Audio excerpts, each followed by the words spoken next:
بسم الله الرحمن الرحيم قد أفلح المؤمنون أعوذ بالله السميع العليم من الشيطان الرجيم. بسم الله الرحمن الرحيم. الحمد لله رب العالمين. الحمد لله ولي الصالحين. الحمد لله نحمده ونستعينه ونستهديه ونتوب إليه ونعوذ بالله من شرور أنفسنا ومن سيئات أعمالنا. من يهد الله فهو المهتد ومن يضلل فلن تجد له وليا مرشدا. وأشهد أن لا إله إلا الله وحده لا شريك له وأشهد أن محمدا عبده ورسوله وصفيه وخيرته من خلقه. اللهم صل وسلم وبارك على سيدنا ونبينا محمد وعلى آله وصحبه أجمعين وعلى من تبعهم بإحسان إلى يوم الدين. رب اشرح لي صدري ويسر لي أمري واحلل عقدة من لساني يفقهوا قولي. سبحانك لا علم لنا إلا ما علمتنا إنك أنت العليم الحكيم. سبحانك لا فهم لنا إلا ما فهمتنا إنك أنت الجواد الكريم. ولا حول ولا قوة إلا بالله العلي العظيم. أما بعد السلام عليكم ورحمة الله وبركاته. Chers sœurs, chers frères, on remercie Allah subhanahu wa ta'ala qui nous a permis de nous réunir en ce lieu pour passer un moment de rappel.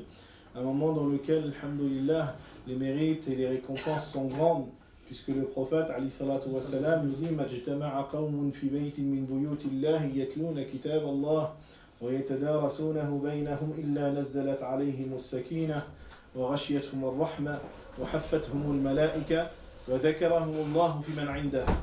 Le prophète, alayhi salatu wa salam, nous dit dans un hadith qu'il n'y a pas un groupe de personnes qui se réunissent dans une des maisons d'Allah, soit pour y lire son livre, soit pour l'étudier sans que la quiétude ne descende sur eux, que la miséricorde ne les enveloppe, que les anges ne les entourent et qu'ils soient mentionnés auprès d'Allah subhanahu wa ta'ala. Et donc c'est une grande nouvelle pour chacun d'entre nous que d'être présent en ce lieu pour pouvoir partager justement un moment de rappel. Et on espère et on demande Allah Azza wa Jal que nous soyons inscrits parmi ces gens sur lesquels descend la quiétude, sur lesquels l'enveloppe s'enveloppe, la miséricorde de Dieu, parmi ces gens qui sont entourés par les anges et surtout qui soient mentionnés par le Créateur subhanahu wa ta'ala. Et ça, subhanallah, on ne se rend pas compte. On pense que c'est rien, on pense que c'est quelque chose d'anodin. Bah tiens, j'avais rien à faire ce soir, je vais aller assister à une conférence. Alors qu'en vérité, ce sont des moments qui sont des moments privilégiés et des moments qui n'ont pas de valeur auprès d'Allah Azza wa Jal. Et on s'en rendra compte que le jour dernier.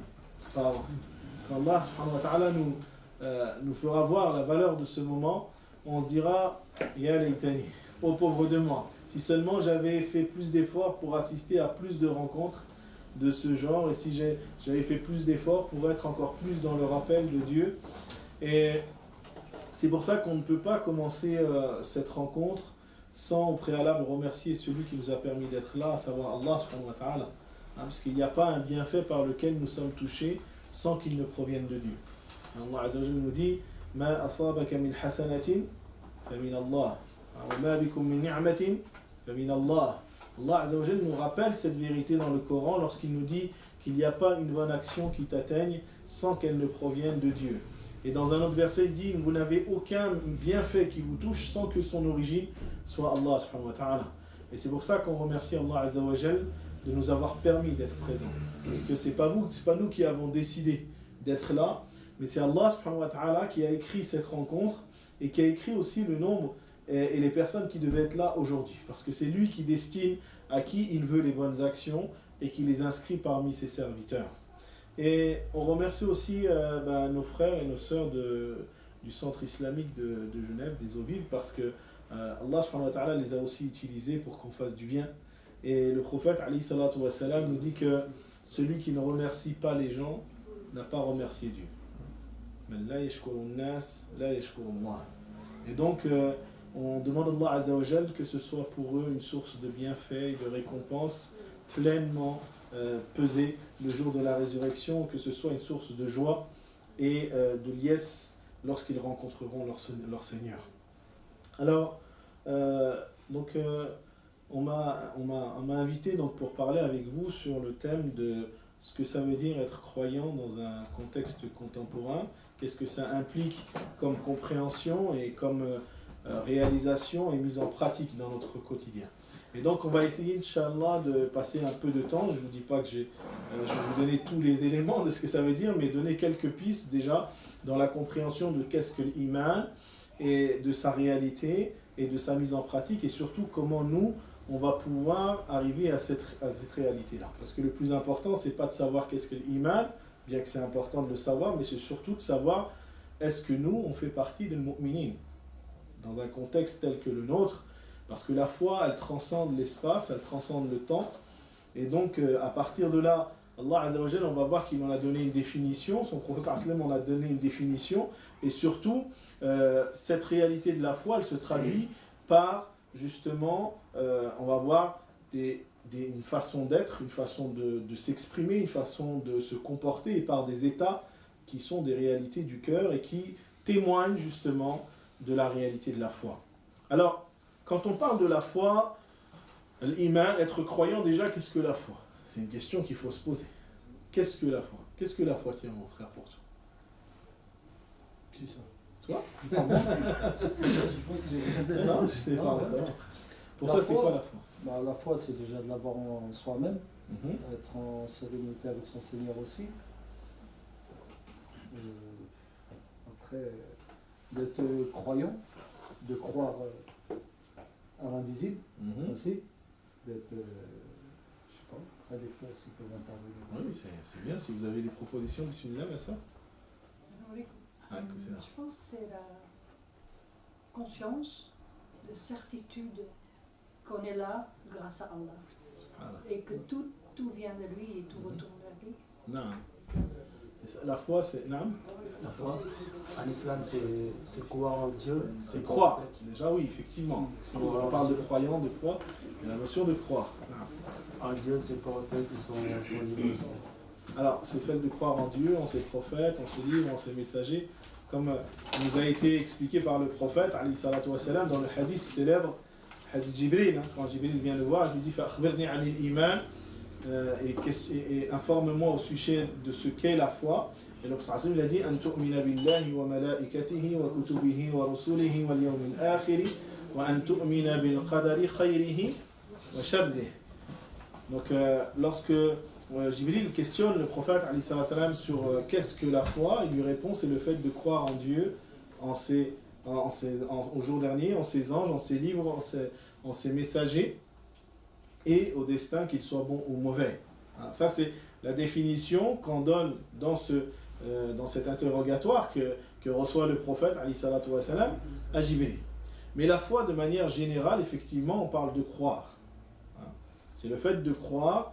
Et les savants théologiens, dans leur ensemble, donc, lorsqu'ils définissent qu'est-ce que la foi, c'est le fait de croire fermement. Et là, notre sœur a mis en avant la notion de certitude, effectivement. C'est le fait de croire fermement, avec certitude, mais en quoi?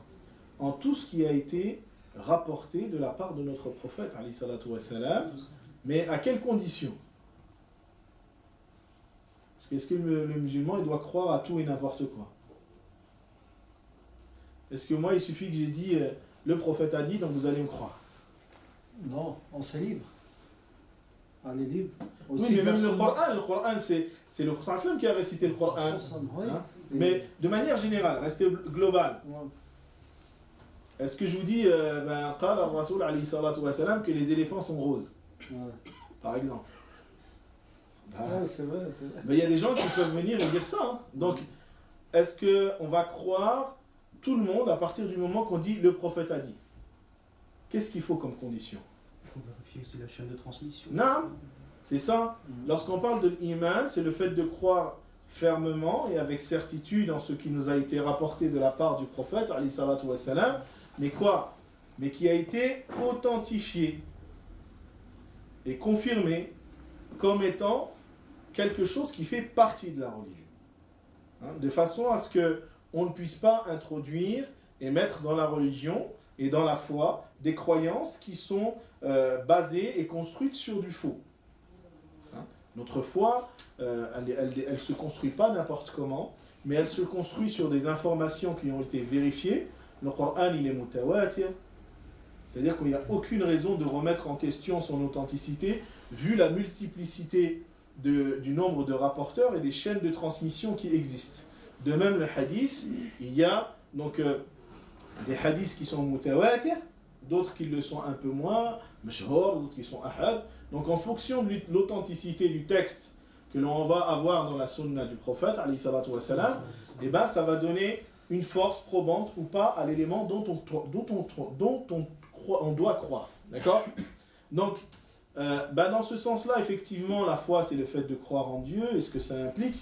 C'est le fait de croire aux anges et ce que ça implique, le fait de croire aux livres, aux messagers, au jour dernier et au destin, qu'ils soient bons ou mauvais, mais pas seulement. Parce que dans ce cas-là, dans le cas du hadith de Jibril, le prophète sallam, lorsqu'il répond, il donne la base, le socle sur lequel repose la foi. Mais ça ne veut pas dire que la foi c'est que ça. Mais c'est plus que ça.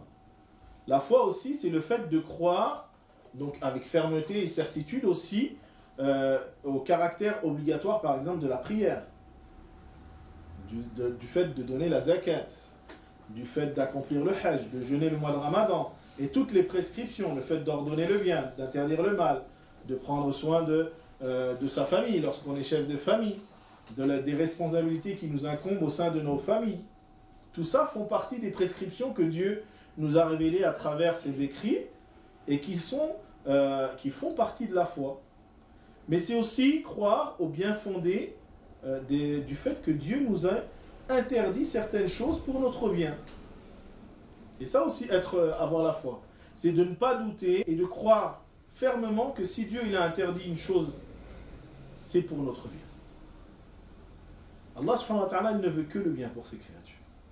Et le but et les finalités de Sharia, quand on parle de la loi, de la législation, elle n'est construite que pour apporter le bien-être et le bonheur aux êtres humains dans cette vie et la vie dernière. Et c'est pour ça qu'en vérité, si tout le monde appliquait Sharia, il n'y aurait pas d'injustice sur terre, il n'y aurait pas de famine sur terre, il n'y aurait pas de guerre, il n'y aurait pas de... Mais ce qui fait qu'aujourd'hui, on est dans ce déséquilibre-là, c'est que malheureusement, beaucoup d'hommes se détournent des préceptes et des prescriptions que Dieu leur demande d'accomplir en tant que khalifa, parce que c'est pour ça qu'Allah Azza wa Jalla nous a créés. Quand il s'adresse aux anges, il dit وَإِذْ قَالَ رَبُّكَ لِلْمَلَائِكَةِ إِنِّي جَاعِلٌ فِي الْأَرْضِ خَلِيفَةً. Cet homme que Dieu il l'a créé dans le but et l'objectif d'être le représentant de Dieu sur terre. Et donc à partir du moment où lorsqu'on se détourne de la foi et qu'on suit des chemins qui sont autres que ceux que Dieu a voulu à travers ses finalités et ses objectifs, on tombe dans des travers. Et si on regarde, subhanallah, moi je vous invite à lire des livres sur ce qu'on appelle maqasid al-sharia, les finalités de la loi et tout ce qui se touche aux objectifs de la législation islamique. Vous allez y trouver effectivement que l'intérêt de l'être humain est en premier plan. Et c'est pour ça que Sharia elle est venue pour apporter du bien-être, du bonheur à l'être humain, et elle est venue pour lever les difficultés et les préjudices qui peuvent lui être causés. Et donc, si Dieu il a prescrit des choses, c'est dans le but justement de conduire au bonheur, de conduire au bien-être. Si il nous a interdit des choses, c'est aussi dans ce cas-là. À l'image de cet enfant, quand un parent l'empêche d'aller mettre ses doigts sur la flamme, ou de mettre quelque chose dans la prise électrique, l'enfant il ne comprend pas pourquoi ses parents l'empêchent, pourquoi ses parents des fois ils peuvent avoir une attitude ferme pour l'empêcher de faire certaines choses, mais plus tard, une fois qu'il va atteindre une maturité intellectuelle, il va dire « Ah oui, c'est vrai, mes parents ils m'ont empêché de faire ça, c'était pour m'empêcher de me brûler, ou alors de m'électrocuter dans la prise. » Mais quand un enfant il est petit et qu'il ne sait pas, lui il pense que c'est rien. Bien Allah Azza wa Jal, il a la même approche envers ses serviteurs. Il a une approche de bienveillance. Il a une approche de miséricorde pour nous. Allah subhanahu wa ta'ala, il ne nous a pas envoyé des messagers et des prophètes pour qu'on aille en enfer. Soyons clairs. Parce que si c'était cela qu'il voulait, il ne nous envoie pas ni des messagers ni des prophètes. D'accord? Mais la foi, justement, eh ben, elle est de reconnaître tout ça. Elle est de reconnaître que si Dieu a prescrit des choses, si Dieu nous a interdit des choses, c'est dans le but, effectivement, de connaître le bonheur dans ce bas monde et dans la vie dernière. C'est ça la foi. Et donc, avoir la foi, être un croyant, c'est de reconnaître ces vérités-là dans un premier temps. Et c'est de reconnaître aussi ces bienfaits, le reconnaître comme un bienfait. Parce que la foi, c'est avant tout un don et un bienfait qu'Allah subhanahu wa ta'ala, il donne à ses serviteurs. Et donc, cette foi, elle a des caractéristiques. Et la première de ces caractéristiques, c'est qu'elle englobe tous les aspects de la vie du croyant. Qu'est-ce que ça veut dire? Qu'est-ce que ça veut dire que la foi, qu'être croyant, c'est quelque chose qui doit englober tous les aspects de notre vie?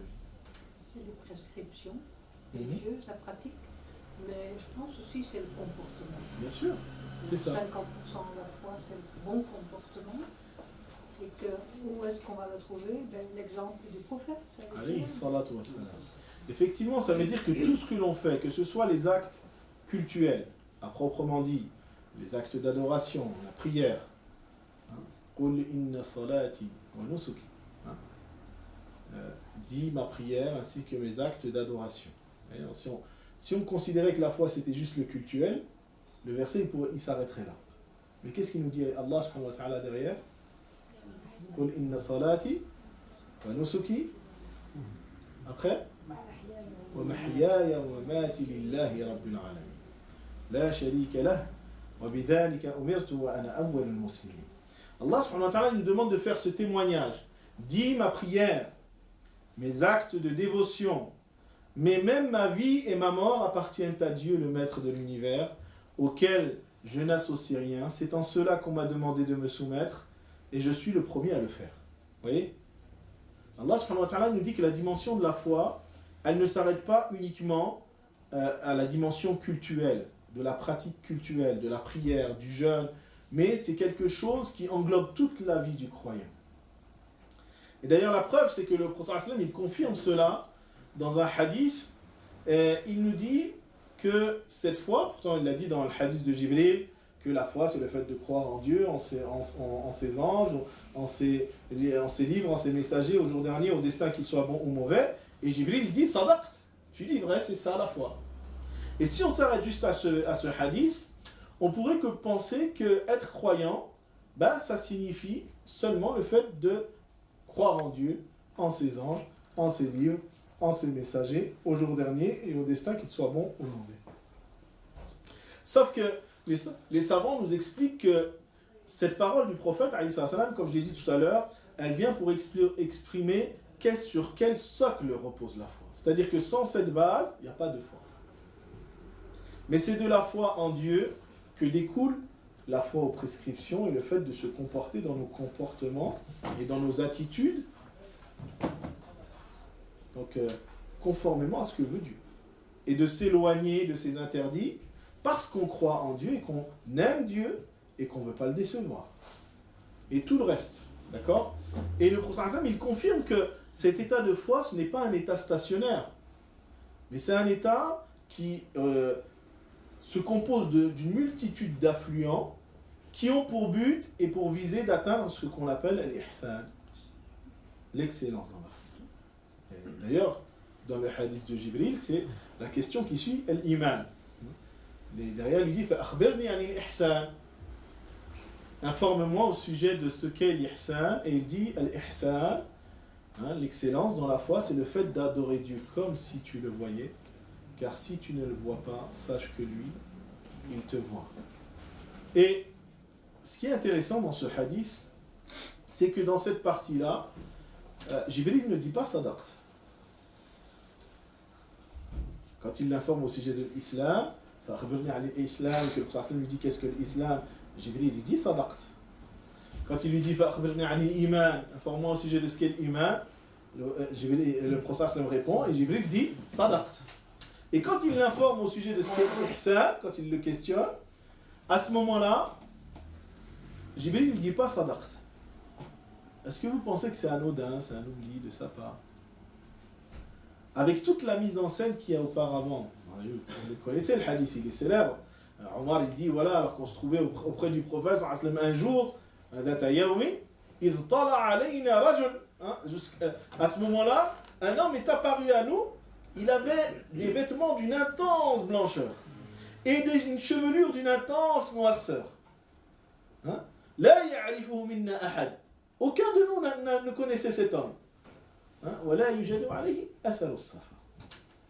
Et il n'y avait aucune trace du voyage en lui. Donc ça les a étonnés. Comment? Vous savez, c'est pas comme aujourd'hui, on prend le train, l'avion, alhamdoulilah, tu descends du train, l'avion, t'es impeccable. T'as juste un peu les vêtements qui sont un peu froissés.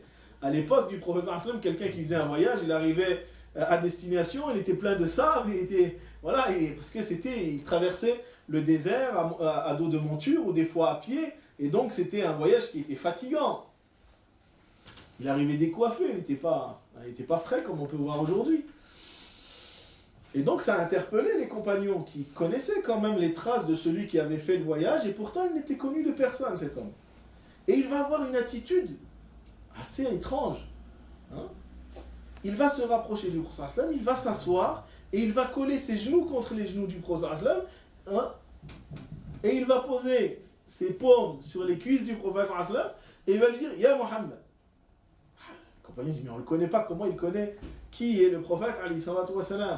Et tout ça, c'est dans le but de susciter l'attention des compagnons qui sont là. Parce que ce qui va être dit, c'est quelque chose d'important. Et il va le questionner sur l'islam, et quand le prophète lui répond, et qu'il dit sadaqt, qu'est-ce qu'il dit Omar? On a été étonné de le voir à la fois questionner le prophète et de le confirmer dans ses réponses. Comme s'il savait la réponse. Donc il est étonné, Omar.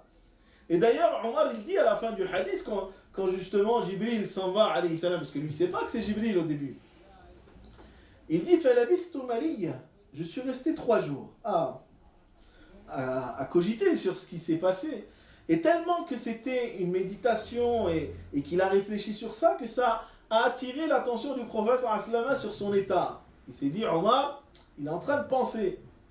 Et directement, il lui dit, Atadri man is-sa'il ya Omar. Ya Omar, est-ce que tu sais c'est qui était venu m'interroger il y a 3 jours en arrière? Et Omar al-Khattab, peut-être qu'il a un doute, peut-être qu'il se doute que c'est Jibril alayhi salam. Mais qu'est-ce qu'il répond? Allahu wa rasuluhu a'lam.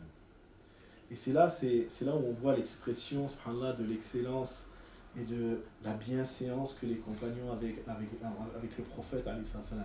Parce qu'Allah Ta'ala nous dit quoi? Ya ayyuhalladhina amanu la tuqaddimu bayna yadayi Allahi wa rasulih. Allah il nous dit dans Surat al-Hujurat, vous qui avez cru, ne devancez pas Dieu et son prophète alayhi salatu wa salam. Eh bien, c'est dans la globalité qu'il faut comprendre ce verset du Coran. Dans le sens, n'avancez jamais des propos avant de savoir ce que dit Dieu et son prophète. N'entreprenez pas d'action et de projet sans savoir ce qu'en dit Dieu et son prophète. Eh bien, on voit que Omar, il met ça en pratique. Même pour ça, il a une idée peut-être, mais il préfère dire Dieu et son prophète le savent mieux que moi. Il ne veut pas devancer une idée sans savoir d'abord ce que va dire le prophète. Et ça, on voit le summum de adab, comportement et de respect qu'avaient les compagnons envers leur maître, qui était le prophète.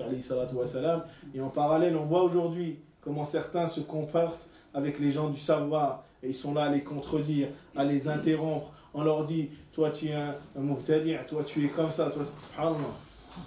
Alors que les savants et les gens de savoir, ce sont les héritiers des prophètes. La façon dont nous, on doit se comporter avec ces gens-là, c'est la même façon que les compagnons se comportaient avec le prophète.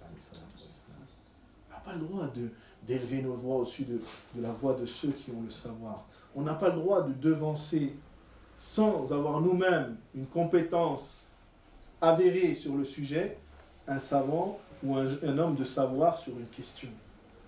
Quand tu es face aux gens du savoir, tu écoutes. Comme les compagnons du prophète Hassan, ils faisaient, ils écoutaient. Et ils écoutaient, ils étaient tellement respectueux de la parole du prophète, ils étaient tellement empreints de bienséance envers lui, qu'ils étaient immobiles et figés. Et il était dit que il se pourrait qu'un oiseau vienne construire son nid sur la tête des compagnons du prophète. Tellement ils étaient absorbés. Et c'est comme ça qu'on apprend la science.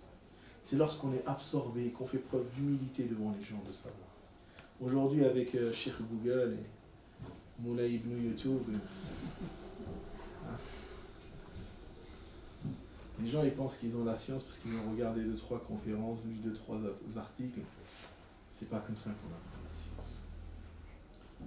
On apprend la science en s'asseyant avec les gens de science et en faisant preuve d'humilité devant les gens de science. Et je peux vous le dire, c'est comme ça qu'on apprend. Subhanallah, j'ai lu beaucoup de livres et j'ai étudié beaucoup de choses, mais ce que j'ai appris le plus, c'est en compagnie des gens de science. Parce que des fois, il y a des vérités que tu crois comprendre à travers les écrits, et l'homme de science ou la femme de science, ça peut être aussi une femme de science, Aïcha, elle était dans le summum de l'érudition. Eh bien, quand tu t'assois et que tu écoutes des gens de science, il y a des subtilités, des secrets qui sortent justement de la bouche de ces gens-là que tu ne pourras trouver dans aucun livre. Aucun livre. Tu pourras lire tous les livres. Maintenant, je reviens à un hadith que je vous ai dit. Parce que moi, je l'ai appris d'un homme de science, justement, cette subtilité. Pourquoi Jibril, alayhi salam, ne dit pas sadaq quand il parle de l'ihsan? À votre avis? Qu'est-ce que ça veut dire, sadaq? Sadaq, ça veut dire tu dis vrai. Ah, ok. Parce qu'il lui dit, quand il le questionne au sujet de l'islam, et que le prophète lui dit l'islam c'est l'attestation de foi, la pratique de la prière, le fait de donner la zakat, de faire le pèlerinage et de jeûner le mois de Ramadan, il dit sadaq, tu dis vrai, c'est ça l'islam. Et quand il dit c'est quoi la foi, il dit c'est le fait de croire en Dieu, en ses anges, en ses livres, en ses messagers au jour dernier, et c'est le fait de croire au destin, qu'il soit bon ou mauvais, et là il dit encore sadaq. Mais quand il lui dit akhbirni anil ihsan, informe-moi au sujet de ce qu'est l'ihsan, et là le prophète lui dit c'est le fait d'adorer Dieu comme si tu le voyais. Car si tu ne le vois pas, sache que lui, il te voit. Et bien dans le hadith, Jibril ne dit pas sadaq. Pourquoi? Oui. Par quoi? La crainte. C'est-à-dire, mon frère. La crainte du mot, le niveau de Hassan, c'est le summum en fait, on va dire au jour d'aujourd'hui. Tu peux pas le prononcer. C'est haut, c'est du haut niveau. Oui, c'est du haut niveau, mais Moi, est-ce pour que... moi, c'est par quoi? Bien C'est une sûr. crainte. Mais est-ce que les Sahaba, ils n'ont pas atteint l'ihsan? Là, voilà. Ils ont atteint l'ihsan. C'est Ils ont atteint un très haut degré de foi, Sahaba. On peut pas douter, puisque Dieu il a été satisfait d'eux, il en témoigne dans le Coran. Hein? والسابقون الأولون من المهاجرين والأنصار والذين اتبعوهم بإحسان رضي الله عنهم ورضوا عنه. Allah, et ça c'est une grande nouvelle pour nous. Allah il dit dans le Coran, et les précurseurs, les premiers parmi les muhajirun, les émigrés, et ceux qui les ont accueillis, les Médinois, et ceux qui les ont suivis de la plus belle des façons. Ça veut dire que la porte elle reste ouverte même pour nous, si on suit leur chemin. Dieu est satisfait d'eux et eux sont satisfaits de Dieu. Vous voyez, Allah il fait ce témoignage de l'ihsan concernant le muhajirun wal ansar, mais aussi de ceux qui les suivent de la meilleure des façons. Donc c'est à nous de savoir est-ce qu'on veut les suivre de la plus belle des façons. Et c'est ça être un vrai croyant, on va le voir.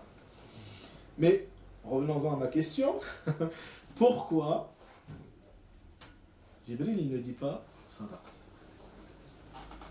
Est-ce que les compagnons savaient que c'était Jibril avant que le prophète les informe? Parce qu'après, le prophète dit à Omar, innahu Jibril atakum yu'allimukum dinakum. C'est Jibril qui est venu vous informer, vous enseigner votre religion. Mais avant ça, ils ne savaient pas c'était qui. Mais justement, c'est pour ça qu'il y a eu toute cette mise en scène pour attirer l'attention des compagnons. Pour qu'ils ne perdent pas une miette de ce qui va se passer. Ils ne savent pas que c'est Jibril, alayhi salam. C'est un homme qui vient questionner sur la religion. Et le prophète lui enseigne que la religion c'est ascensionnel. Il y a un degré qui s'appelle Islam, il y a un degré qui s'appelle Iman, et il y a un degré qui s'appelle Ihsan.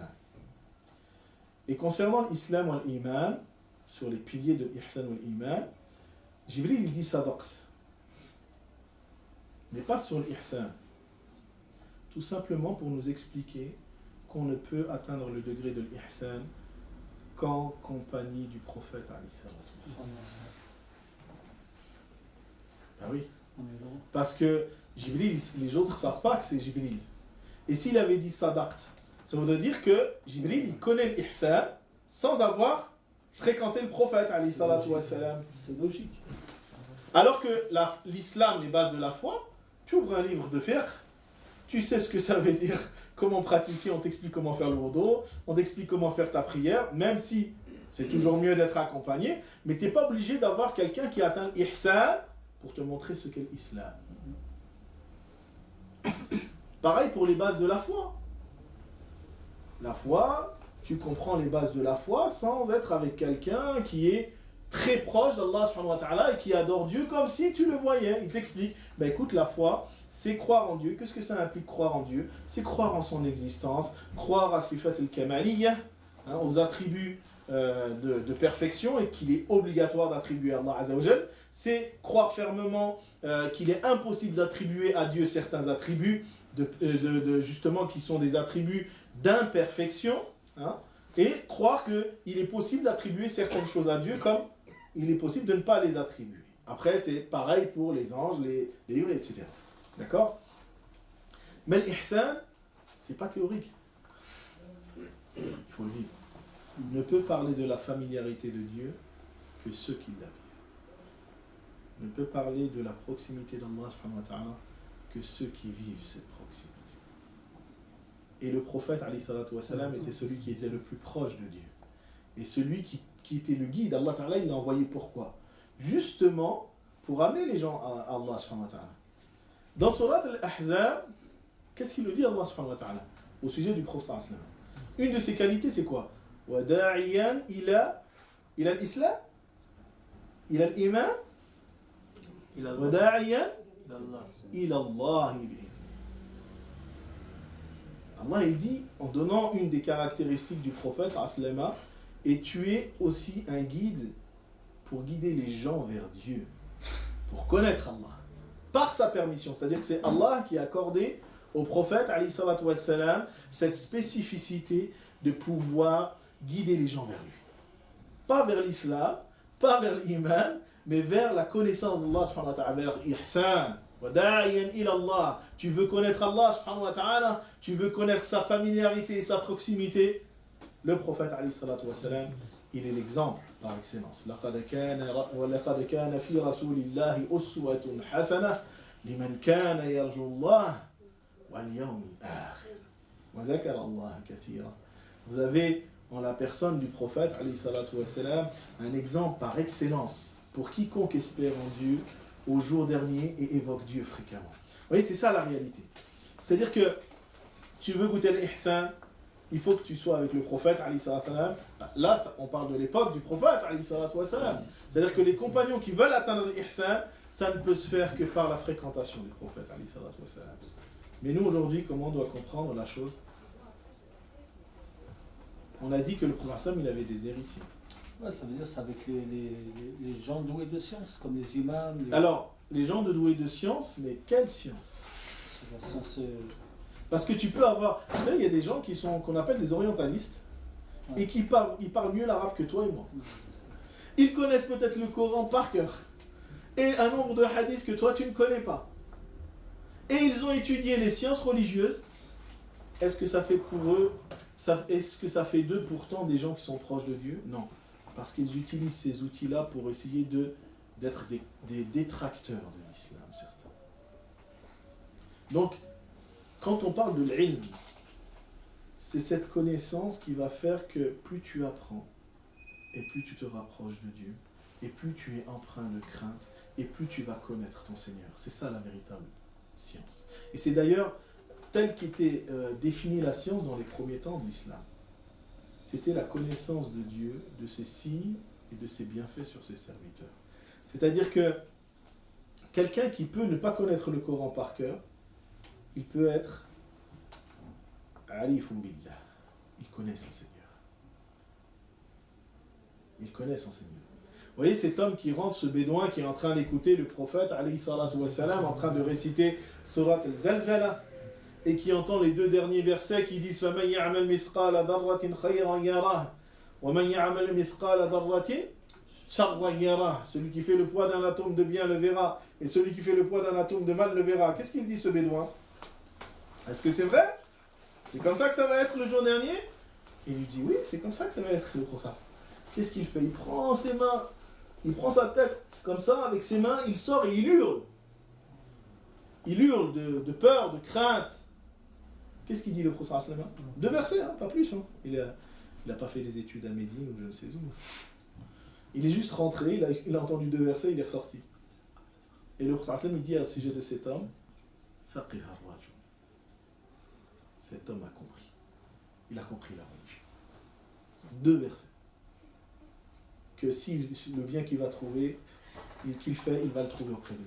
Le mal qu'il fait, il va aussi le trouver auprès d'Allah. Et la réaction qu'il a eue, c'est ça la foi. C'est ça la connaissance. C'est ça l'ilm. إنما يخشى الله من عباده العلماء. Ceux qui craignent le plus, ceux qui craignent véritablement Dieu parmi ses serviteurs, ce sont ceux qui sont dotés de savoir. Donc ce savoir, quand on parle des gens de science, c'est les gens qui allient à la fois les sciences religieuses ou profanes, mais aussi à une véritable proximité et une familiarité à Allah subhanahu wa ta'ala. Et les grands imams de l'islam, ils étaient comme ça. C'était pas seulement des sommités de connaissances littéraires, que ce soit dans le hadith ou le Coran, mais c'était des sommités de spiritualité. Quand on voit Imam Malik, comment il était à Médine, il avait un tel respect pour le prophète qu'il est dit que quand il rentrait à Médine, il enlevait ses chaussures par respect pour ce lieu, parce qu'il se dit peut-être que le prophète il a marché dans cet endroit-là et moi je ne veux pas mettre mes chaussures dessus. Allah. Et nous aujourd'hui, tu entends des gens, quand ils vont des fois à Masjid Nabawi, ils rentrent dans le Rawda et ils se bagarrent, ils crient Subhanallah. Et c'est des réalités malheureusement. Imam Malik, il avait un tel respect pour le prophète qu'il n'a jamais fait ses besoins à l'intérieur de Médine. Il sortait toujours au dehors de Médine pour faire ses besoins naturels. Par respect. Il se dit peu qu'à cet endroit-là, il y avait le prophète. Comment je peux faire mes besoins naturels à cet endroit? Imam Malik, rahimahullah, il avait un tel amour pour la parole du prophète, que quand on frappait à sa porte et qu'on lui disait est-ce que tu peux me dire tel hadith, il disait attends. Il rentrait, il faisait le rosl, il mettait ses plus beaux habits, il se parfumait, et il sortait, et il disait Qala ar-Rasul. Vous voyez la réalité de ces gens-là? Et je parle de Imam Malik, Abu Hanifa, c'était pareil, Imam Shafi'i, c'était pareil, Imam Ahmed ibn Hanbal, c'était pareil. Les grands savants de la communauté, c'était des gens qui alliaient à la fois la connaissance, la connaissance et l'instruction, mais aussi une grande piété. C'est pour ça que, vous savez, un des élèves de Imam Malik, il dit « J'ai appris la science de Malik en 2 ans. » Mais pourtant, il a été son élève pendant 17 ans. Il dit « J'ai appris la science de Malik en 2 ans et j'ai passé 15 ans à l'observer dans sa pratique. » Parce que, voilà, c'était surtout là ça qu'il fallait apprendre. Et même Malik, il est devenu Malik, c'est pas pour rien. Rahimahullah. Sa mère, quand elle l'envoie étudier, qu'est-ce qu'elle lui dit? Mon fils, apprends d'abord l'adab avant d'apprendre la science. Apprends de ces savants-là que tu vas fréquenter, d'abord l'adab, le comportement, la bienséance, pas peut-être comportement.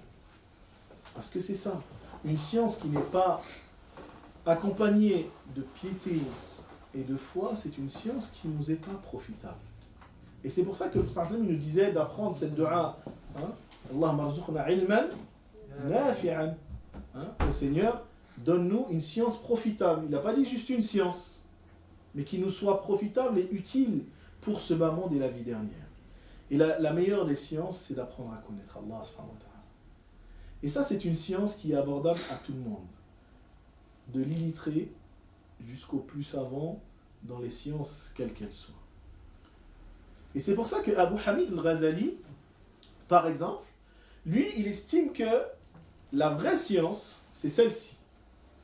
La vraie science, c'est la connaissance d'Allah subhanahu wa ta'ala, de ses signes, de ses bienfaits, et que par exemple le fiqh, ou bien le hadith, ou bien des sciences comme ça, lui, il les met au même degré dans Ihya Ulumuddin que les maths, la physique, etc. Parce qu'il dit que ça, ce sont des sciences, ça ne veut pas dire que parce que tu apprends ces sciences-là que tu seras sauvé Yom al-Qiyam. Comme si tu apprends les maths, c'est pas ce qui va te sauver Yom al-Qiyam. Par contre, si tu connais ton Seigneur et que tu es proche de lui, tu seras sauvé le jour dernier. Parce qu'Allah Ta'ala nous dit quoi? Il nous dit que dès qu'il a aimé une personne, tu crains rien. Dans le hadith Qudsi, il dit, voilà, mon serviteur ne cesse de faire des choses obligatoires, de mes prescriptions que je lui ai obligées, et il ne cesse de se rapprocher de moi par les actes surrogatoires, hatta uhibba, jusqu'à ce que je l'aime. C'est ça l'ihsan, c'est que tu sois aimé par Allah. Et Allah Azza wa Jalla nous dit, et lorsque je l'ai aimé, lorsque tu as ouvert les portes de l'ihsan, فَإِذَا أَحْبَبْتُهُ فَكُنْتُ سَمْعَهُ الَّذِي يَسْمَعُ بِهِ وَبَصَرَهُ الَّذِي يُبْصِرُ بِهِ وَيَدَهُ الَّتِي يَبْطِشُ بِهَا وَرِجْلَهُ الَّتِي يَمْشِي بِهَا. Je deviendrai l'ouïe avec laquelle il entend, la vue avec laquelle il voit, les mains avec lesquelles il saisit et les pieds avec lesquels il marche. Dans le sens où l'insan, il est imprégné par la lumière de Dieu. Et lorsqu'il voit, il voit avec la lumière de Dieu. Et lorsqu'il entend, il est imprégné de la lumière de Dieu. Donc il comprend les choses selon ce que Dieu veut lui faire comprendre. Lorsqu'il agit, c'est pour Dieu et par Dieu. C'est ça que ça veut dire. Et il est dans un tel degré de familiarité avec son Seigneur qu'Allah Ta'ala dit, et s'il me demande une chose, je la lui donne.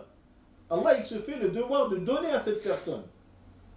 Et s'il cherche ma protection, je la lui accorde. Et il n'y a pas une chose qui m'est plus détestable. Regardez, subhanallah. Il y a des gens qui arrivent à un point, un degré de familiarité, de foi vis-à-vis d'Allah Azza wa Jal, que Dieu dit d'eux, il n'est pas une chose qui m'est plus détestable vis-à-vis de mon serviteur que de le faire mourir. C'est-à-dire que Allah, il déteste faire mourir ce serviteur-là.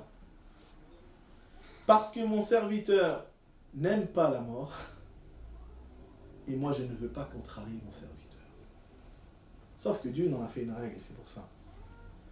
Mais lorsque l'amour d'Allah, subhanahu wa ta'ala, qui est le fruit de l'ihsan, de la véritable foi, elle atteint un tel degré, tel que l'amour de Dieu pour le prophète, alayhi salatu wa salam, elle a atteint un degré inégalable, eh bien Allah, il lui a donné le choix de vivre ou de mourir. Dites-moi pour quel être humain, à part le prophète sallallahu alayhi wa sallam, l'ange de la mort demande l'autorisation pour rentrer? Aucun être. Et le prophète sallallahu alayhi wa sallam, quand il est à l'agonie, Jibril demande à rentrer, et le prophète sallallahu alayhi wa sallam laisse rentrer Jibril, et Jibril lui dit, Assalamu alayka ya Rasulullah, que la paix soit sur toi, ô messager de Dieu. Il y a dehors l'ange de la mort. L'ange de la mort, il ne rentre pas. Il y a dehors l'ange de la mort, et il te demande la permission de rentrer, subhanallah. Et le prophète sallallahu alayhi wa sallam lui dit qu'il rentre. T'imagines, c'est lui qui dit à l'ange de la mort qu'il rentre. Tellement Dieu a aimé le prophète, alayhi salatu wa salam. Et parce que le prophète sallallahu alayhi wa sallam avait la foi la plus accomplie. Et quand l'ange de la mort il rentre, il lui dit Assalamu alayka ya Rasulullah, que la paix soit sur toi, ô messager de Dieu. Dieu m'envoie te dire que si tu veux, tu restes en vie. Subhanallah. Et si tu veux, je prends ton âme. C'est toi qui choisis. Subhanallah. Malak al-Maut, qui d'habitude ne demande la permission à personne de prendre l'âme ou pas, il dit au prophète sallallahu, ça dépend de toi. Si tu as envie de rester, je m'en vais. Mais si tu veux que je te prenne, je te prenne. Et le prophète sallallahu dit à l'ange de la mort, je veux rejoindre mon Seigneur. C'est lui qui a décidé. S'il avait dit non, il serait peut-être encore avec nous aujourd'hui. Alayhi salatu wa salam. Et il sera certainement avec nous. Parce que Allah, il fait ce qu'il veut. Vous voyez? Mais c'est pour vous dire que quand l'être, il atteint un degré de l'ihsan, qui est la foi la plus accomplie, l'état spirituel qui est le degré le plus proche d'Allah Azza wa Jal, Allah Ta'ala, regardez, il a fait ça au prophète sallallahu alayhi wa sallam, il a ouvert la mer en deux pour Moussa alayhi salam, parce qu'il avait l'yaqin, justement, cette certitude que son Seigneur ne l'abandonnerait pas. Alors que son peuple lui dit, voilà, inna la mudrakoun, à cause de toi on va se faire massacrer aujourd'hui, pourquoi on t'a suivi, on aurait dû rester en tant qu'esclave. On aurait dû rester toute nos vies des esclaves, et nos enfants des esclaves, et encore nos arrière-petits-enfants, etc. Comme aujourd'hui, les gens sont dans une autre forme d'esclavage et ils ne veulent pas en sortir. Ils ne sont pas prêts à prendre la pilule rouge. Vous savez, les films Matrix, là, où il faut prendre la pilule rouge là, pour sortir de la matrice. Il y en a plein qui ne veulent pas la prendre, hein, même parmi les musulmans. Et subhanallah, Moussa, il a dit non, inna ma'i ya rabbi. Ça y est. Non, je ne suis pas perdu parce que mon Seigneur est avec moi. Il va m'ouvrir. Et c'est parce qu'il a eu cette attitude de certitude vis-à-vis d'Allah subhanahu wa ta'ala qu'Allah azza wa jalla lui a ouvert la mer en deux. Ibrahim, on le descend dans un feu qui a été préparé pendant je ne sais pas trop combien de temps, où le bûcher il était visible à des kilomètres tellement il était grand. Et quand on le descend dans le feu, il est ligoté, apparaît à lui Jibril alayhi salam. Pour vous dire, quand la foi elle devient, la réalité de la foi, elle est dans l'excellence que Dieu il est capable de faire pour toi. Ibrahim alayhi salam, on le descend dans le feu, Jibril il apparaît, il dit Allah m'a envoyé pour te sauver. Si c'était nous, t'attends quoi Jibril? Tu ne vois pas le feu en dessous? Mais ouais. Jibril, qu'est-ce qu'il dit? Ibrahim alayhi salam, qu'est-ce qu'il dit? Hasbi Allah wa ni'mal wakil. Même toi, je ne te veux pas, Jibril. Moi, je veux que c'est Dieu qui me sauve. Et je sais que Dieu va me sauver. Dieu me suivit et il est le meilleur des garants. Il avait une certitude. Imagine, on est en train de te descendre dans le feu et tu as une certitude que Dieu va te sauver. Pour vous dire de quel degré de certitude avaient les prophètes. Et le résultat, c'est quoi? C'est que Allah Ta'ala dit Ya nar kurun bardan wa salaman li Ibrahim. Au feu devient une fraîcheur et une paix pour Ibrahim. Allah Ta'ala, il a changé les règles de la création. Il a ouvert la mer en Dieu. Il a défié les lois de la pesanteur et de la gravité et la poussée d'Archimède et tout ça. Il a changé la caractéristique du feu, qui était une règle de la création, pour un homme. Mais quel homme? Khalilullah, l'ami intime de Dieu, le prophète Ibrahim. Et ça, c'est, voilà, si on veut apprendre qu'est-ce que la véritable foi, il faut revenir à ces modèles-là. Et avant tout au modèle du prophète, parce que c'est notre modèle. Et cette réalité de la foi, elle se traduit justement par un état. Dans tout. Dans ma prière, mais aussi dans mon existence au quotidien. Ça englobe tous les aspects de ma vie. Le prophète, il dit dans un hadith rapporté par l'imam Muslim, donc, Al-Iman bid'u sab'ouna shu'bah, a'la'uha la ilaha illallah, adna'uha imatatul adha 'ani at-tariq, wal haya'u shu'batun min shu'abil iman. Le prophète, il nous dit, il nous apprend que la foi, c'est pas juste les 6 piliers, que c'est plus que ça. Il nous dit la foi, elle se compose de 70 et quelques branches, dont le degré le plus élevé est de proclamer l'unicité de Dieu. Le moindre, c'est d'enlever quelque chose de nuisible du chemin qui pourrait causer du tort aux gens. Wal haya, et la pudeur, est une des composantes de la foi. Donc on voit dans ce hadith qu'on ne nous parle plus seulement de 6 choses qui composent la foi, mais de 70 et quelques. Et en vérité, la foi dans son ensemble, qui nous permet d'atteindre l'ihsan, c'est le fait de se débarrasser de ce qui est vil en nous. C'est Allah Ta'ala dit wa nafsi wa ma sawwaha qad aflaha man zakkaha. Allah il jure par là, mais celui qui l'a façonné, fa'alhamaha fujuraha wa taqwaha, qui lui a inspiré sa perversité comme sa bonté, certes réussira qui? Celui qui va purifier cette âme. C'est celui-là qui va réussir. Et donc pour la purifier, il faut se débarrasser de ce qu'il y a en nous de mauvais. Et après, ensuite, il faut acquérir Shu'ab al-Iman. Et Shu'ab al-Iman, c'est un ensemble de paroles, d'actes et d'états du cœur qui font que la foi elle grandit. Vous savez, comme une rivière, ça commence une petite source qui sort de la montagne, elle est petite, et puis il va d'avoir d'autres cours d'eau qui viennent alimenter cette source, qui va la faire grandir, jusqu'à ce qu'elle devienne une rivière, et ensuite un fleuve. Ben, la foi, c'est la même chose. La foi, il y a la base, c'est les 6 piliers. Mais après, plus tu acquiers et tu mets en pratique les affluents de cette foi, et plus ta foi grandit, et elle devient forte jusqu'à te mener à l'ihsan. Jusqu'à faire en sorte que ta vie entière, elle devient une manifestation de foi, même dans les petits détails. Parce que c'est ça, être croyant.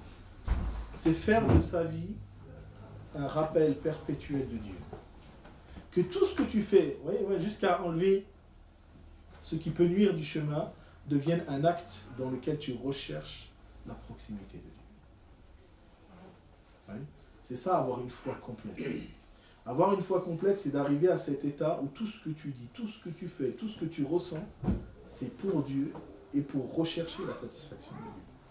Et donc, ça veut dire quoi? Ça veut dire que la foi, être croyant, c'est effectivement quelque chose qui est dans le cœur, qui repose sur des éléments de croyance et de certitude sur certains principes, mais qui doivent se manifester par les actes.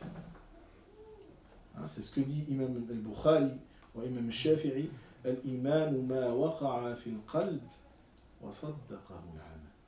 La foi, c'est ce qui se loge dans le cœur et dont les actes sont des preuves, des manifestations.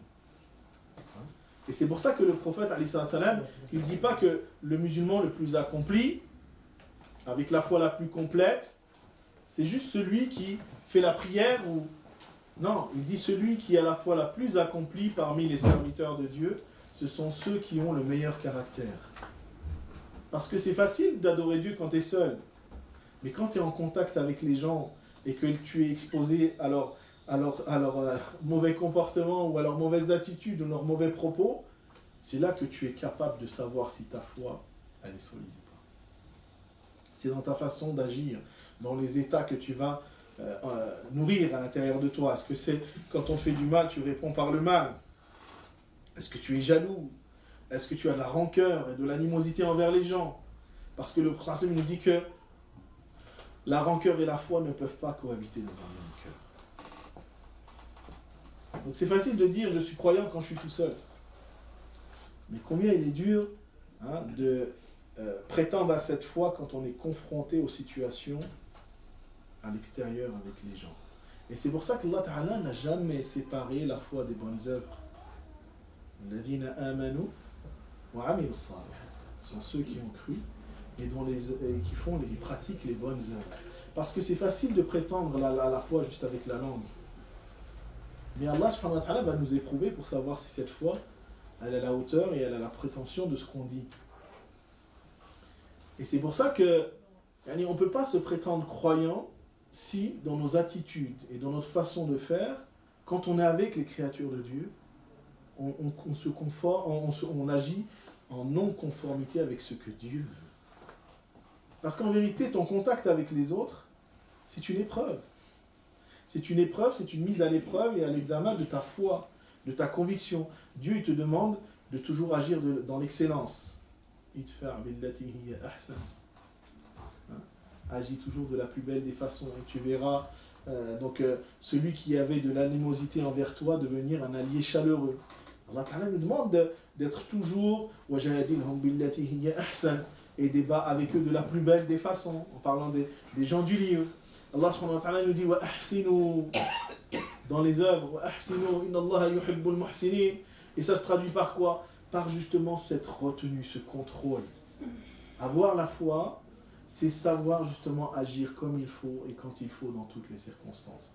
Dans tes états vis-à-vis de Dieu. Allah Ta'ala nous dit que la foi, ça a des manifestations dans les états. إِنَّمَا الْمُؤْمِنُونَ الَّذِينَ إِذَا ذُكِرَ اللَّهُ وَجِلَتْ قُلُوبُهُم وَإِذَا تُلِيَتْ عَلَيْهِمْ آيَاتُهُ زَادَتْهُمْ إِيمَانًا وَعَلَى رَبِّهِمْ يَتَوَكَّلُونَ. Allah il nous parle d'état, de réalité de la foi. Il nous dit que les vrais croyants, en vérité, ceux qui sont des vrais croyants, sont ceux qui, lorsqu'on évoque le nom de Dieu, leur cœur frémisse.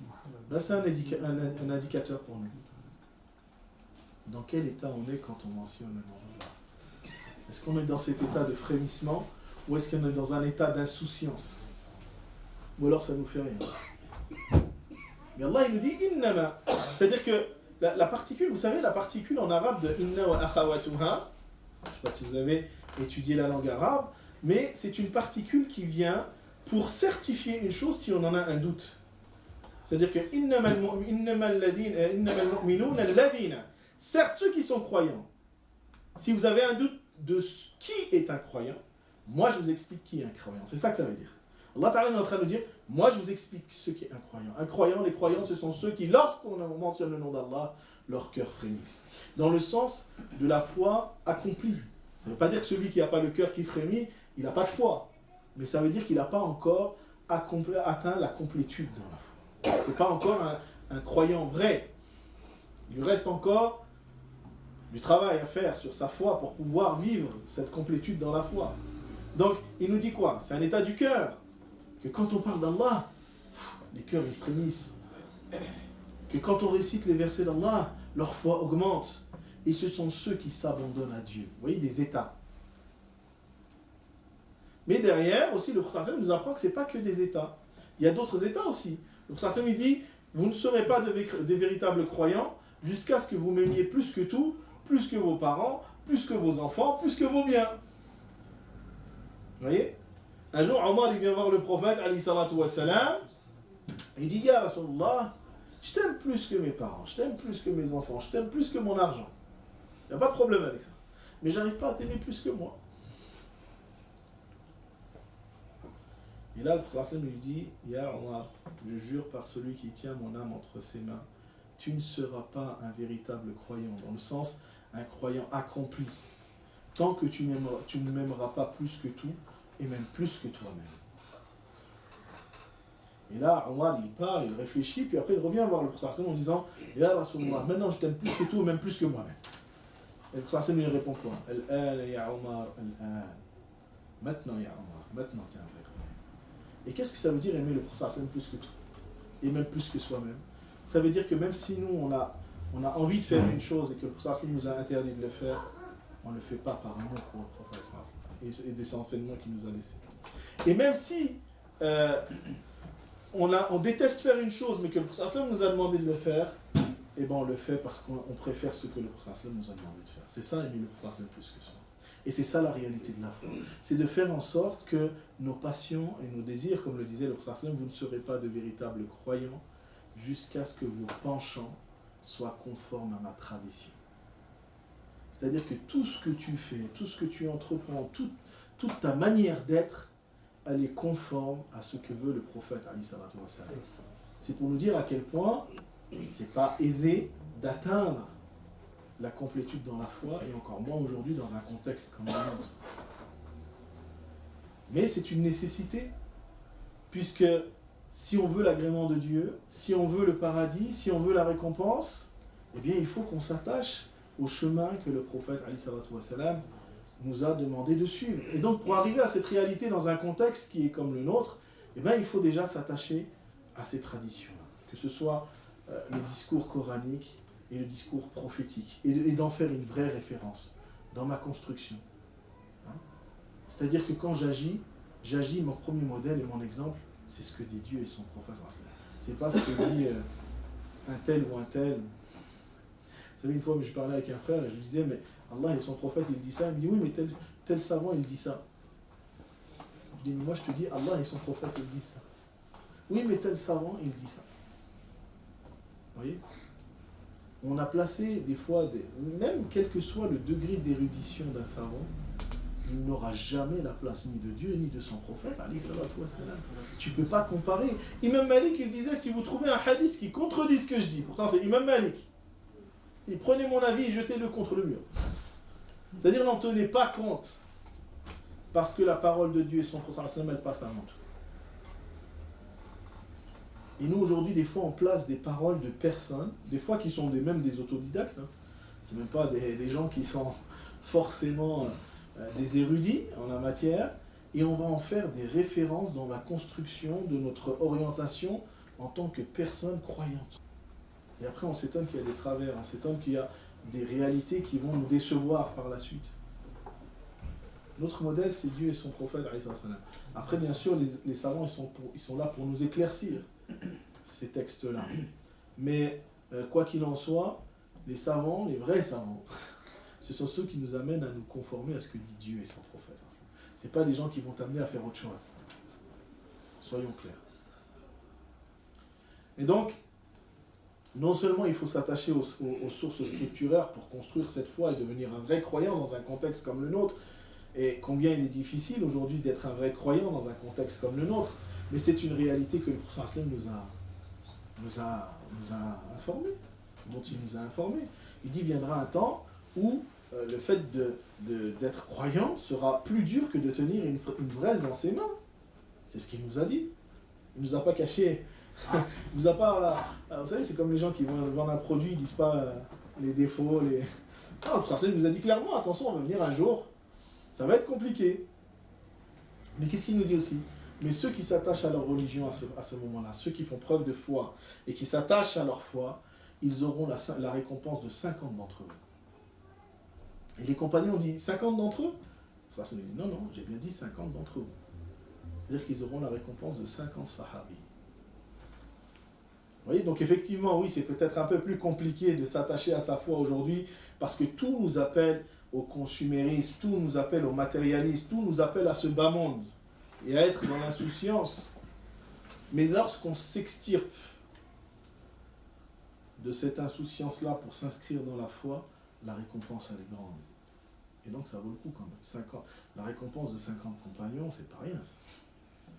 Hein? Surtout qu'on ne fait pas ce qu'ils font eux. On est d'accord. Et bien Allah Ta'ala, il t'ouvre la porte parce qu'il sait qu'il y a une difficulté, qu'il y a une contrainte à t'inscrire dans la foi.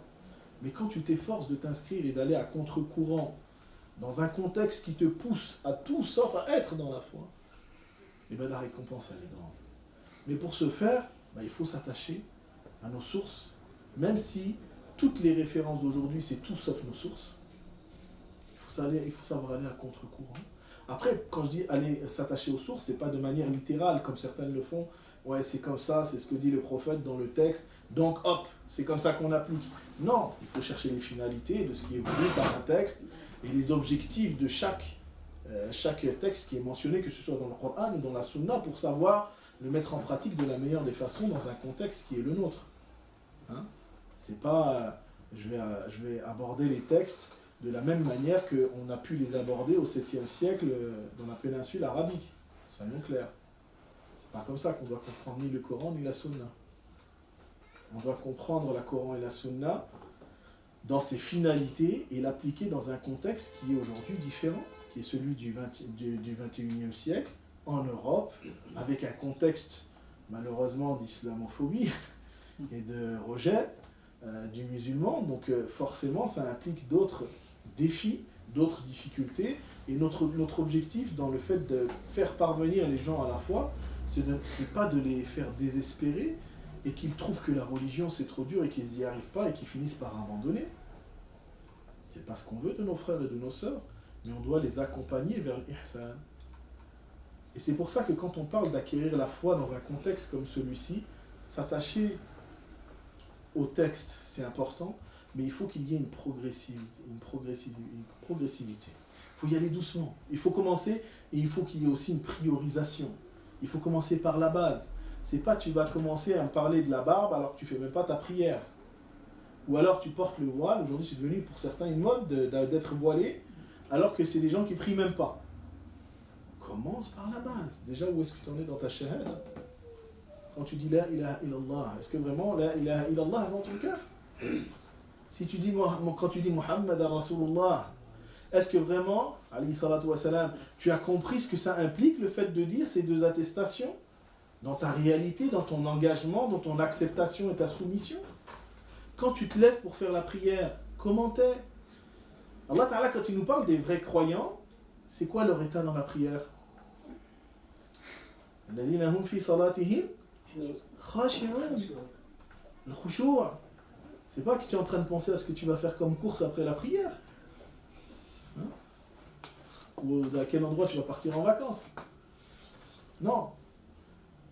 Quand tu es dans ta prière, tu es avec Dieu. Est-ce que c'est notre réalité? C'est une question qu'il faut qu'on se pose. La zakat, où est-ce que tu en es? Est-ce que tu donnes vraiment zakat ou pas? Alors, est-ce que tu dois être parmi les gens qui doivent donner zakat ou pas? C'est important, c'est un pilier de notre foi. Tu ne peux pas parler de choses qui sont subsidiaires avant de parler de l'essentiel, de ce qui est la base de ta religion. C'est pour ça que Allah Ta'ala dit dans le hadith Qudsi وَمَا تَقَرَّبَ إِلَيَّ عَبْدِي بِشَيْءٍ أَحَبَّ إِلَيَّ مِمَّا افْتَرَضْتُهُ عَلَيْهِ Mon serviteur ne cessera de me faire plaisir et de se rapprocher de moi tant il accomplit les actes obligatoires que je lui ai prescrits. Tu veux être proche de Dieu, commence par la base. Et fais en sorte de soigner la base. Tu veux avoir une foi solide, construis par la base. Quand on construit une maison, on fait d'abord des fondations solides pour éviter que quand il y a des intempéries, la maison elle tombe. C'est vrai ou c'est pas vrai? Ben, c'est pareil dans ta foi. Il faut que tu aies des fondations solides. Et c'est pour ça qu'Allah Ta'ala, quand il parle de al-kalimatu tayyiba, de cette bonne parole qui est en vérité la ilaha illallah, il a donné quoi comme exemple, Allah Azza wa Jalla? L'exemple d'un arbre dont les racines sont ancrées profondément dans le sol. C'est ça, c'est la base, la foi. Elle est bien ancrée dans le sol, il n'y a pas de choses qui vont te faire douter. Et donc, les ramifications, le tronc et les branches s'élèvent vers le ciel et qui donnent de bons fruits. C'est ça la vraie foi. C'est qu'il faut qu'il y ait un socle solide. Après, il faut qu'il y ait des œuvres et des actions qui donnent des fruits, qui sont des manifestations de ta foi. Et ça doit se faire dans la progressivité, dans la priorisation. Tu commences pas quand tu veux construire une maison par le toit. Allez, d'accord. Tu creuses d'abord les fondations, tu coules ton béton. Et une fois que tu as ton socle solide, tu montes des briques. Après, tu mets le toit. Et à la fin, tu mets des fenêtres, des portes, tout ce qui est accessoire, tout ce qui est beau. Mais aujourd'hui, on fait l'inverse. On commence par l'accessoire, alors qu'on n'a pas les fondations. Et malheureusement, des fois, c'est pour cacher le vide de nos cœurs. On s'habille du vêtement de l'islam pour cacher la faiblesse de notre foi. Alors qu'Allah Ta'ala nous dit mais le vêtement de la piété est bien meilleur. Il est bien meilleur.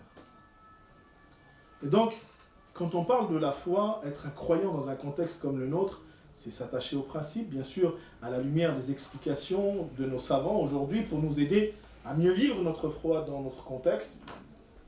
Ça veut dire savoir prioriser et aller dans la progression. L'islam, il n'est pas venu du jour au lendemain, il est venu sur 23 années. Pendant 23 ans, Allah subhanahu wa ta'ala, il a révélé des versets. Pendant 23 ans, le prophète il a donné des indications et des orientations, et ça en fonction de la réalité de la communauté. Les orientations qu'il y a eu au début de l'islam, ce n'étaient pas les mêmes qu'à la fin de l'islam. Vous savez, là, juste par exemple, la notion du hijab. Vous savez quand est-ce qu'a été prescrit le hijab en tant que prescription pour la femme? En quelle année?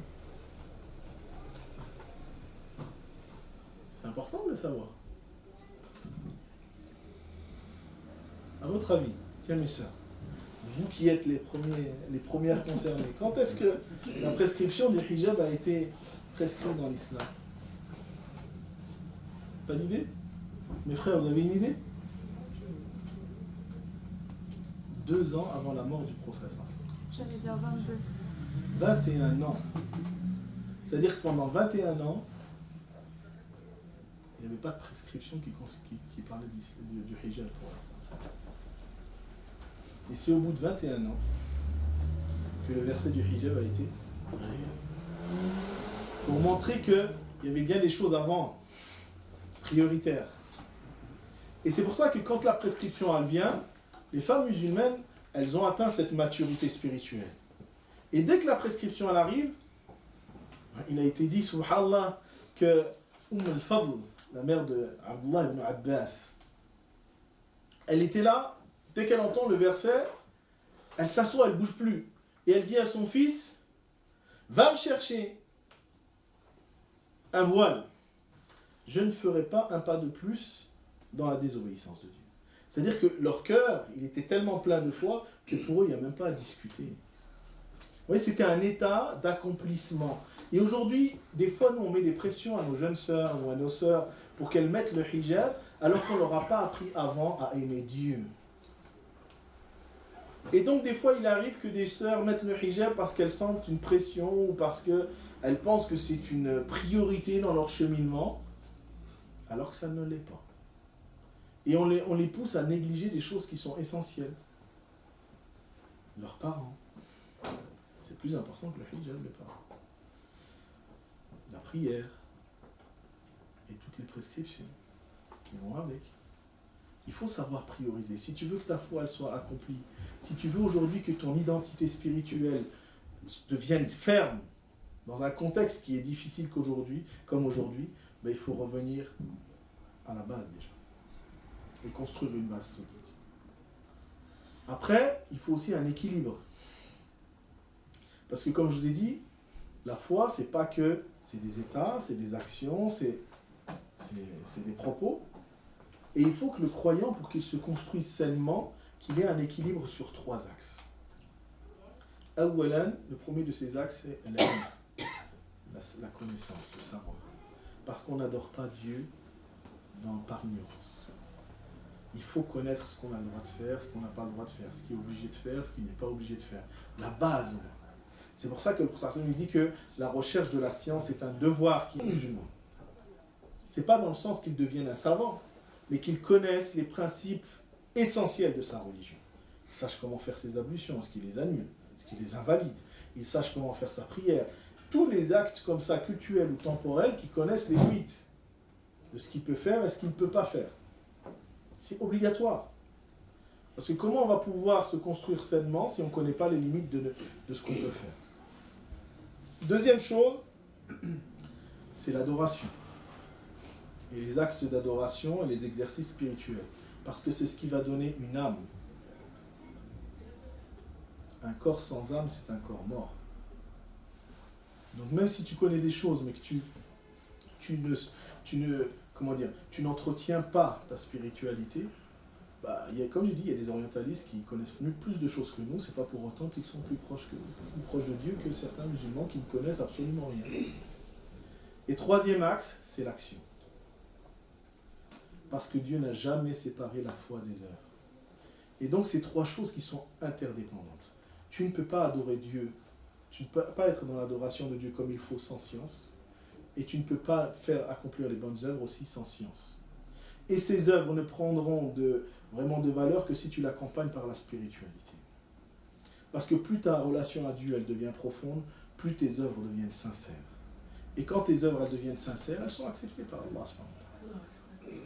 Et c'est comme ça que doit se construire le croyant dans un contexte comme le nôtre. On a une nécessité aujourd'hui, vous savez, de revenir à cette construction qui a été la construction du prophète sallallahu dans sa méthodologie avec ses compagnons. Et c'est pour ça qu'il faut qu'il y ait des conditions pour arriver à tout ça. Et la première des conditions, c'est justement de s'orienter et de s'entourer des gens qui connaissent Dieu. Tu veux arriver à accomplir et à devenir un croyant accompli, fréquente ceux qui ont la foi. C'est pas moi qui le dis, c'est le prophète sallallahu alayhi wa sallam. Ar-rajulu ala dini khalilih. Falyanzur ahadukum man yukhalil. L'homme a le même degré de religion que son ami intime, donc veillez à bien choisir vos amis intimes. Si tu veux avoir une foi vivante, reste avec ceux qui font vivre ta foi. Comme j'ai dit, ce qui a fait que les Sahaba ils ont atteint un degré exceptionnel de foi dans leur contexte, c'est qu'ils étaient les compagnons du prophète. Nous, le prophète, il n'est pas avec nous, mais il y a des gens qui ont une foi, qui connaissent Dieu. Ça, ce n'est pas des choses qui sont liées qu'à l'époque du prophète. Allah Ta'ala, il nous dit qu'à chaque tête de siècle, il envoie des gens pour revivifier la religion, pour lui donner un nouveau souffle. Et donc, c'est à nous de demander à Dieu qu'il nous guide vers des gens qui ont une foi accomplie. Quand on veut se marier, on fait l'istikhara. Quand on veut acheter une maison, on fait l'istikhara. Quand on veut acheter une voiture, on fait l'istikhara. Mais pour l'affaire la plus importante de ta vie, qui est ta destination après la mort, où est-ce que tu vas finir, tu demandes, si, il faut te lever au milieu de la nuit, et tu t'adresses à celui qui connaît les cœurs. Et tu lui dis, là, mets sur mon chemin des gens qui vont faire vivre mon cœur. Mets sur mon chemin des gens qui vont me donner cette complétude dans ma foi et dans mon identité spirituelle. Parce que Allah Ta'ala, c'est lui qui connaît ceux qui sont pieux.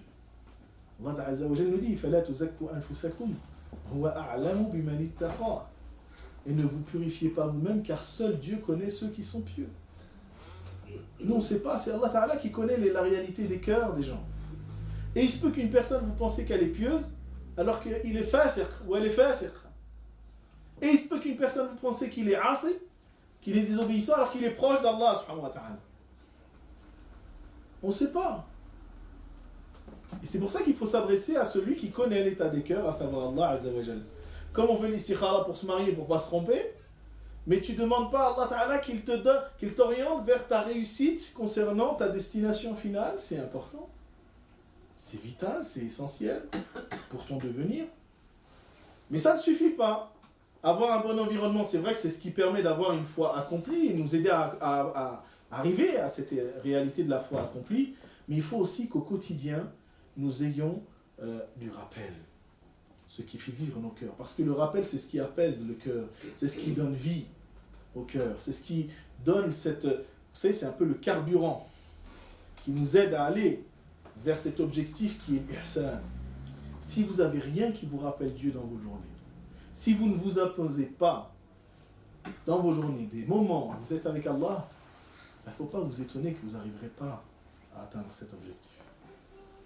Et ça, c'est une question que je me pose ainsi qu'à vous-même, mes sœurs et frères.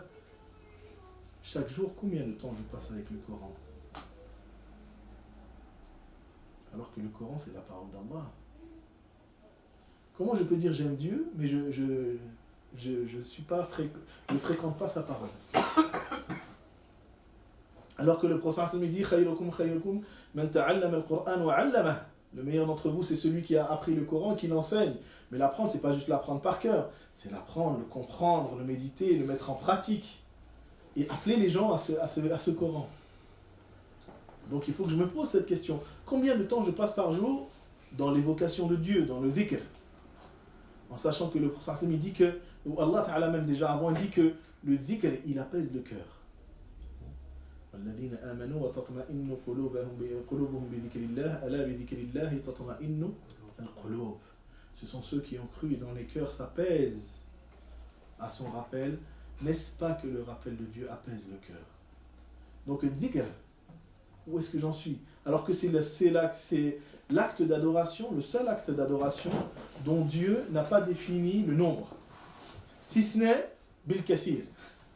Wadhkurullaha kathir. Il n'a pas dit juste faire dhikr une fois, 2 fois, 5 fois, 20 fois. Non, bil kathir. Les compagnons étaient tellement dans le dhikr qu'il a été rapporté que lorsqu'ils allaient faire leurs besoins, ils étaient obligés de se mettre des pierres dans la bouche pour s'empêcher de faire du dhikr. Eux, il fallait qu'ils s'empêchent de faire du dhikr. Nous, il faut qu'on se rappelle de faire du dhikr. Vous voyez la différence entre notre état et le leur? On comprend mieux pourquoi c'était des gens qui ont vraiment bouleversé le monde par leur action et par leur engagement. Parce que c'était des gens qui vivaient dans un autre monde. Donc le dhikr, de manière générale, quel qu'il soit, que ce soit la prière, que ce soit le Coran, que ce soit le dhikr, que ce soit la méditation, que ce soit le dua, tout ce qui peut nous mettre en rappel avec Dieu, c'est essentiel pour nourrir la foi. Et aussi, ce qu'il nous faut aussi, c'est de s'être. C'est une résolution, c'est cette véracité de vouloir être un vrai croyant. Parce que c'est en fonction de l'intention que les actes ils se manifestent. Si vraiment tu veux être un vrai croyant, tu mets tous les moyens pour arriver à ça. Si vraiment tu es dans cette véracité-là, ce qu'on appelle la sidq, eh ben tu vas agir en fonction de ça. Mais si, j'aimerais bien être croyant. Vous voyez, nous on dit jamais ça. Hein. On dit, j'ai envie d'être croyant. Mais à l'intérieur, j'aimerais bien être un croyant. Hein. C'est comme celui qui veut être médecin qui fait un CAP maçonnerie. On est un peu comme ça. On aimerait bien être médecin, mais on a fait un CAP maçonnerie. Il y a des chances que je devienne médecin? Non. Si je veux être médecin, il va falloir que je m'oriente vers la médecine, que je cravache un peu, je travaille un peu plus que les autres parce que c'est plus dur, ça demande plus de travail. Mais il n'empêche que c'est comme ça que je vais y arriver. Et bien pour être un vrai croyant, c'est la même chose. Si je veux être un vrai croyant, il faut que ça se manifeste dans mes intentions. Il faut que ça se manifeste dans mes résolutions. Je veux vraiment être un croyant, je vais faire ça. Et ça doit se traduire dans la réalité du quotidien. Le prophète nous dit que non seulement la foi, elle se traduit par ton engagement, par ta sincérité, mais aussi par tes actes du quotidien. dans ta relation avec l'autre. C'est pour ça qu'il dit La yu'minu ahadukum hatta yuhibba li akhihi ma yuhibbu li nafsihi. Vous ne serez pas de véritables croyants jusqu'à ce que vous aimiez pour votre frère ce que vous aimez pour vous-même. Vous voyez, c'est que la foi, elle doit se traduire par une réalité. C'est pas juste des prétentions sur la langue, mais c'est un engagement et une œuvre et un effort de tous les jours. Allah Azza wa Jal qui fasse de nous de vrais croyants. Donc, Inch'Allah, je vais m'arrêter là. قولي هذا وأستغفر الله لي ولكم إنه غفور رحيم. فاستغفروه يغفر لكم واشكروه على نعمه يزد لكم وآخر دعوانا أن الحمد لله رب العالمين. Je ne sais pas s'il y a des questions ou des remarques. On peut laisser un petit temps pour ça, Inch'Allah. نعم. الإحسان ليس هو أن تعبد الله كأنك تراه وإن لم تكن تراه فهو يراك. نعم. هل هو هذا هو الإحسان؟ هذا هو الإحسان كما قال الرسول عليه الصلاة والسلام. نعم. ولكن في حقيقة حياتنا هل نعبد الله سبحانه وتعالى كما نراه أم لا؟ كأننا نراه. كأننا نراه. نعم. كأننا نراه. ولكن هل هذا حقيقة حياتنا؟ ولكن هو يرانا. نعم. ولكن هو يرانا. أكيد. Donc je traduis pour ceux qui... Le frère nous disait, voilà ce que je disais tout à l'heure, parce que l'ihsan c'est le fait d'adorer Dieu comme si tu le voyais. Je dis oui, mais la vraie question qu'on doit se poser c'est est-ce que c'est notre réalité? Est-ce que vraiment aujourd'hui on adore Dieu comme si on ne le voit pas, ou comme si on le voyait? Parce que quoi qu'il en soit, lui nous voit. Tout ce qu'on fait, il le voit, il l'inscrit. Mais nous, est-ce qu'on est dans cette attitude de pudeur? Parce que c'est ça la vraie pudeur. La vraie pudeur, c'est de jamais perdre à l'esprit que Dieu te voit. Dans tout ce que tu dis, il t'entend. Dans tout ce que tu fais, il voit bien. Et même quand tu es dans le privé, tu ne peux rien lui cacher. C'est ça. Est-ce que c'est notre réalité? C'est une question qu'il faut qu'on se pose. Parce que, quoi qu'il en soit, ça, on ne pourra pas y échapper. Il viendra un jour où Dieu nous demandera des comptes sur ce qu'on a fait. Et là, on ne pourra pas revenir en arrière. Non, il est. J'ai une question aussi sur vu des fois un peu l'état qu'on a, ou l'adversité qu'il y a vis-à-vis de l'islam, mais aussi des fois il y a pas mal de fitna, des fois aussi à l'intérieur de la communauté. Est-ce qu'il ne faudrait pas qu'on reprenne justement le modèle justement sur le prophète, sallallahu alayhi wa sallam, ou même sur Sidna Issa, vu l'adversité qu'il a eue avec les Bani Israël, il n'a jamais, je veux dire, invoqué, même il aurait pu, comme tu dis, alors probablement répondu à ses invocations, mais il n'a jamais invoqué contre son peuple. Parce que cette notion du pardon, tout ça, non, mais aujourd'hui, je pense que tu as pointé le doigt sur une chose, c'est qu'il y a effectivement un vrai problème d'éducation. Les problèmes de la communauté, ils ne sont pas sur le nombre d'ennemis qu'elle peut avoir. Les vrais ennemis de la communauté, c'est nous-mêmes. De par notre manque d'engagement et de réalité de la foi. Parce que lorsque tu t'éduques, tu mets ton nafs de côté.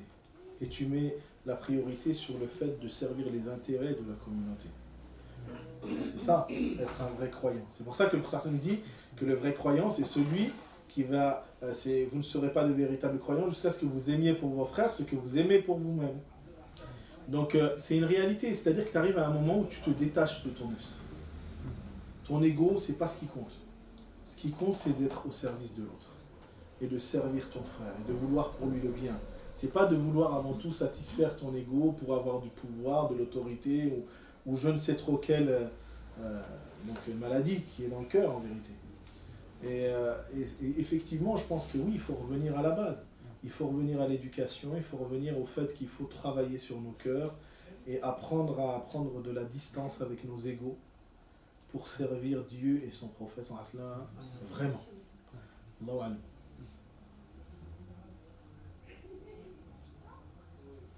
Pas d'autres questions?